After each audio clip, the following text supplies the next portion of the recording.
Salut les jeunes, écoutez, on pense à vous avec Giovanni et Osvaldo parce qu'aujourd'hui on devait avoir aumônerie et au final avec le confinement ça a été annulé donc voilà, j'espère que vous le confinement se passe bien. Pour ma part c'est un peu spécial parce que je suis rentrée chez moi et je suis tout le temps avec ma famille. Après c'est vrai que moi normalement je suis pas trop chez moi, je suis beaucoup en cours, beaucoup avec mes amis etc. Que c'est un peu spécial, mais c'est un temps très particulier et très bénéfique. Je suis super contente d'être avec ma famille et je vois que pendant ce carême très spécial, le Seigneur m'invite vraiment à prier et à avoir une certaine intimité avec lui. Puis aussi de pouvoir se rassembler aussi fortement avec ma famille jusqu'à Pâques. Je trouve ça très beau. Après, ça va, moi, je connais personne qui est malade et qui est dans un cas très grave. Enfin, je prie quand même pour les personnes de l'hôpital et pour toutes les personnes dont c'est le cas en France. J'espère que vous, ça va, vos proches, et que vous avez pas trop peur de cette situation dans laquelle le Christ nous met. Je prie beaucoup pour vous, je prie pour vos familles et j'espère que vous vous tenez le coup, que vous voyez vraiment ce temps comme un temps privilégié pour prier et arriver jusqu'à Pâques, jusqu'à la résurrection du Seigneur. Donc voilà, je vous fais des gros bisous et puis on pense bien à vous avec Giovanni et Zaldo. J'espère que vous pouvez aussi un peu prier pour nous. Gros bisous. Salut à tous les jeunes, j'espère que vous allez bien, vous et tous vos proches.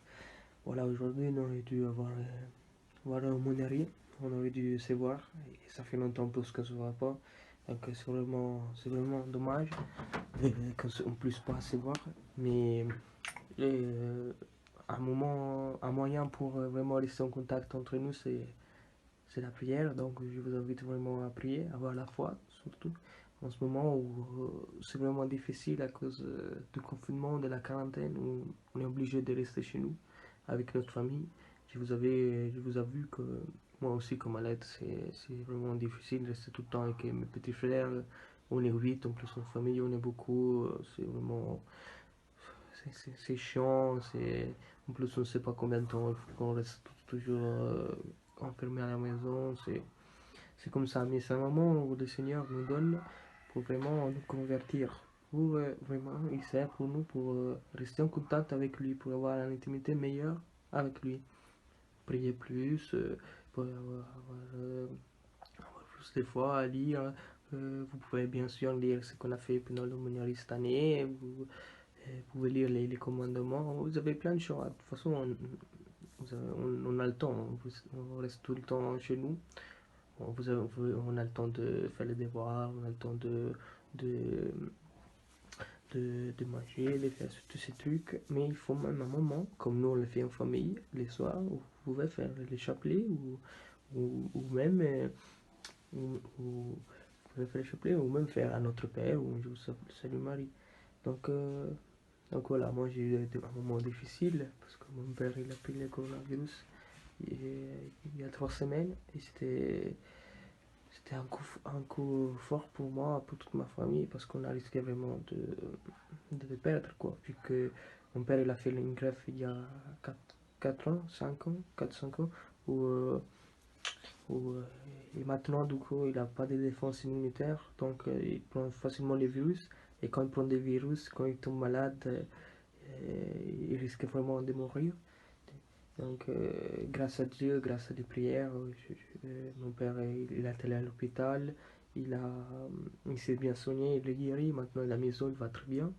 Et- mais voilà, il faut même prier pour tous les autres gens, il faut prier pour tous les gens surtout l'Italie, vous savez qu'en Italie maintenant c'est n'importe quoi, et là-bas il y a plein de morts maintenant qui meurent, il y a plein de gens qui perdent leurs papis, leurs mamies, leurs parents. Il y en a plein qui ne peuvent pas voir leurs parents parce qu'ils travaillent à l'hôpital le reste de la journée.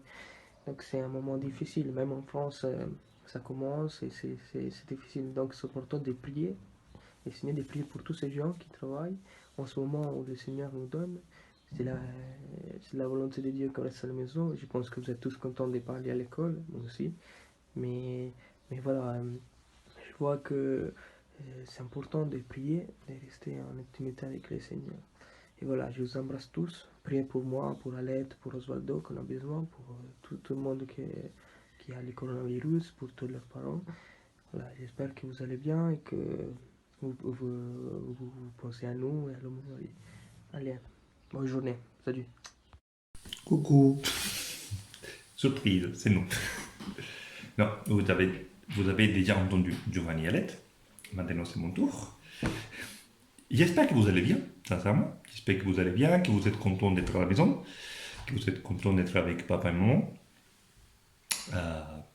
J'espère qu'on vous manque aussi de ne pas être là ce matin. Et bon, laissons écouter les blagues. J'espère que pour vous j'espère que pour vous se passent bien les choses, que c'est un moment de passer en famille, un moment d'être ensemble, de vivre ce temps avec le Seigneur aussi. Et j'espère sincèrement que vous le vivez avec le Seigneur. Je ne me fais pas d'illusions, hein. Mais je pense qu'aucun de nous se fait d'illusions. Mais je vous invite sincèrement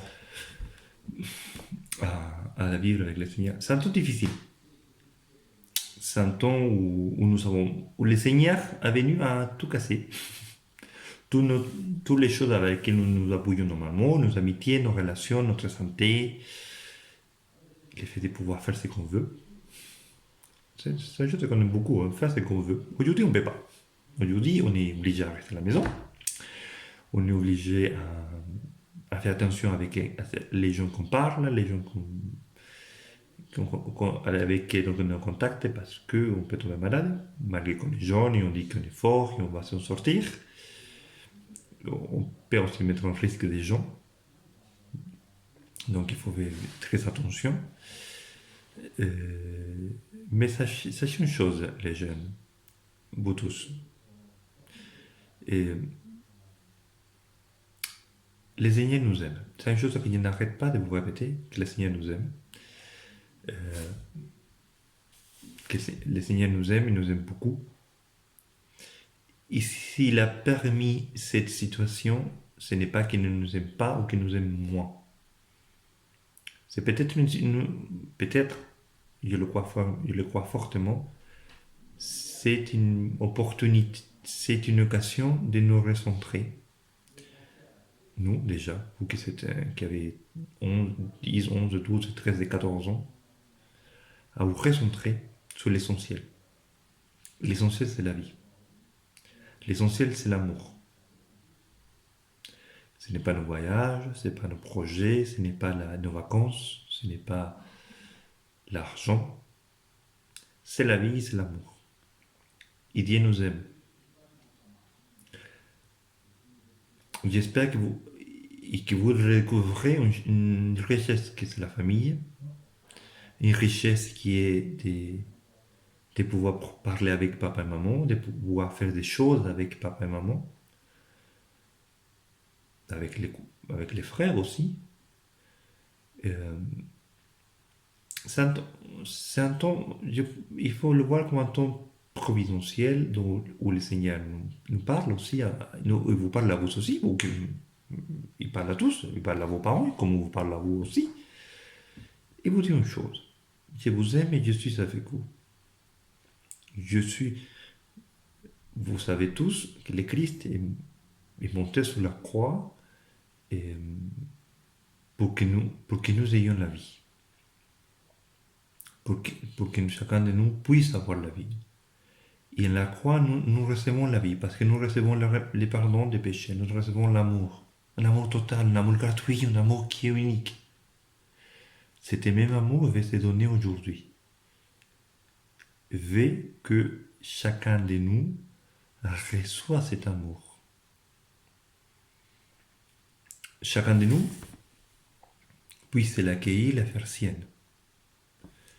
Donc, dans ces temps des crises sanitaires, des pandémies, des difficultés, je vous invite à vous remettre devant le Seigneur, à vous confier à lui, à vous confier tous vos proches. Je ne sais pas s'il y a chez vous, il y a des gens qui sont malades. J'espère pas, sincèrement. Euh, nous, vos animateurs, nous prions pour vous, nous sommes avec vous, nous vous soutenons sachez que nous sommes là, toujours pour vous, toujours à votre service, au service de vos parents aussi. Nous, certainement, nous ne pouvons pas faire des choses publiques parce que l'État, la loi nous a interdit. Mais nous prions tous les jours à la maison paroissiale pour vous, pour vos familles, pour que le Seigneur vous soutienne dans ces temps, vous aide, vous inspire des choses à faire. Hein. Les devoirs, jouer, un peu de jardin, je ne sais rien. J'espère que le Seigneur. Voir des films, des séries, saines, hein, pas rien de bizarre. Hein. Faites attention à ce que vous regardez aussi. Hein. Sachez qu'il n'y a pas tout à voir. J'espère que vos parents vous contrôlent aussi. Bien. Et je sais pas, on va pas faire, on espère de pouvoir. Je sais pas si on va faire toutes les semaines, on ne les fait pas tous les 15 jours. J'espère que ça va pas durer 3 plombs de cette histoire de confinement et qu'on va se voir bientôt. Parce que si ça continue, on va tout sauter. Les voyages, bon, pour le moment, le voyage des 1er mai est sauté, donc vous pensez bien que ça prend du temps et comme on ne sait pas, on ne peut pas organiser. Je pense que tu dis beaucoup de choses et j'espère que vous arrivez à comprendre quelque chose en tout cas. Sachez que nous sommes là. Voilà. Salut, coucou, la paix et que Dieu vous bénisse et vous protège. Je vous invite à... pas l'invitation. Je vous invite à vous confier chaque soir à la Vierge Marie, à prier un Dieu vous salue Marie. Pour ceux qui ne connaissent, cherchez sur internet, c'est pas compliqué, je pense que vous êtes assez dégourdi pour le faire. Même ceux qui n'ont pas l'habitude de prier, de les faire. Je parle plutôt pour ceux qui n'ont pas trop l'habitude. De prier un Dieu vous salue Marie, de vous confier vos familles, de confier vos proches, et sachez que nous sommes là pour vous. Voilà. On vous aime beaucoup, on vous embrasse très fort et j'espère qu'on se voit très vite. Salut, la paix!